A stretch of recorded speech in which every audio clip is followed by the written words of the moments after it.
এই যে তরকারি রান্না শেষ, দেখাতে পারি নাই, কল আসছিল, কথা বলতে গেছি ওর বাবার সাথে। এই লোব্বা তরকারি রান্না। এই হচ্ছে লাল শাক। লাল শাকটা কিন্তু একদম লাল টকটক হয়েছে, ক্ষেতের থেকে টাটকা তোলা শাক। আমি বুনি নাই তো, একজনে বুনছে, সে দিয়া গেছে। তোলা ঠিক আলু ভর্তা বানাইতেছে হেমা, খারকুনি পাতা ভর্তা, লাউ ভাজি।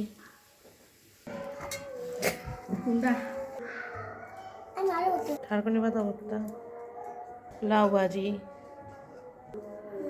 শাক। এই হচ্ছে কি মাছ, লুব্বা দিয়া আলু দিয়া। দেখো, এই হচ্ছে কি লাউ ভাজি, ঠারকুনি পাতা ভাজি, সরি ঠারকুনি পাতা ভর্তা। এটা অনেক মজা আর স্বাস্থ্যের জন্য খুব উপকারী। আলু ভর্তা, নতুন আলু ভর্তা, আর হচ্ছে গিয়ে লাল শাক, আর হচ্ছে গিয়ে যে মাছ, নলা মাছ লুব্বা দিয়া। কোনটা আগে খাবো? মনে হচ্ছে আমি ঠারকুনি পাতা ভর্তাটা আগে খাবো।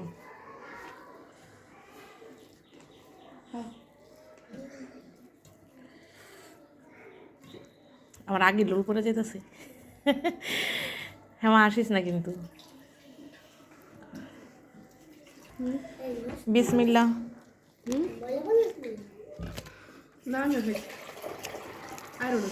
ঠাকুরনি পাতা ভর্তাটা অনেক মজা, কিন্তু অনেক ঝাল।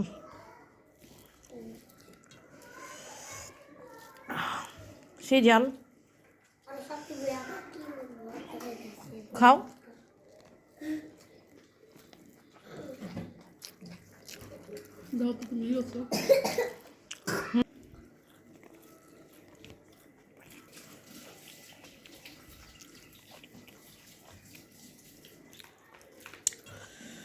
লাউ ডিম, ডিম দিয়া লাউ ভাজি।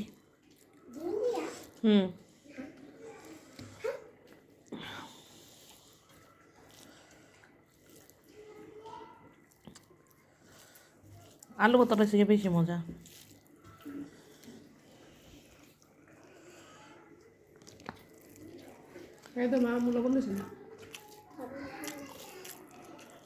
আসলে আলু ভর্তাটা তুলনীয় স্বাদ, লাউ ভাজিটা আরো বেশি মজা।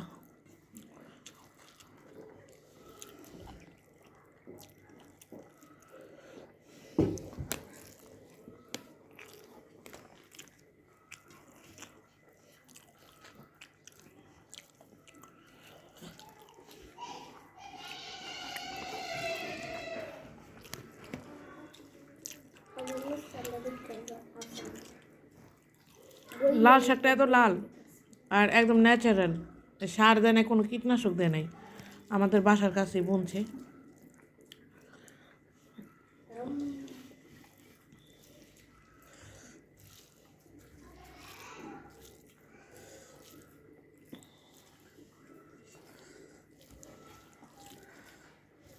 যারা প্রেগনেন্ট এর জন্য লাল শাক অনেক বেশি উপকারী, রক্তের জন্য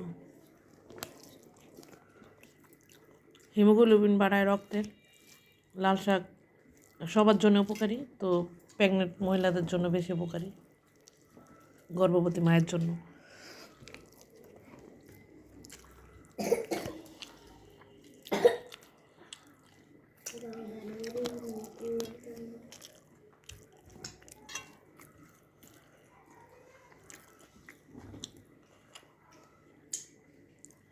এটা হচ্ছে খয়েরি কালার যে লোব্বাটা, ওইটা।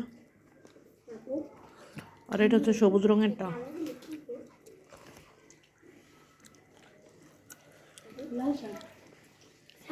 লুব্বা রান্না করলে অবশ্যই লুব্বার তরকারির মধ্যে একটু জিরা ফাঁকি দিবেন, কারণ লুব্বা যেই সবজিটা, এটা আসলে জিরা ফাঁকি ছাড়া এটা খাওয়া যায় না, কিরকম যেন একটা গন্ধ হয়।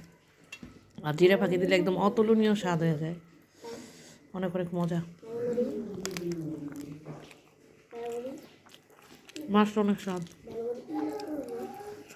ওকে, আল্লাহ হাফেজ, বাই।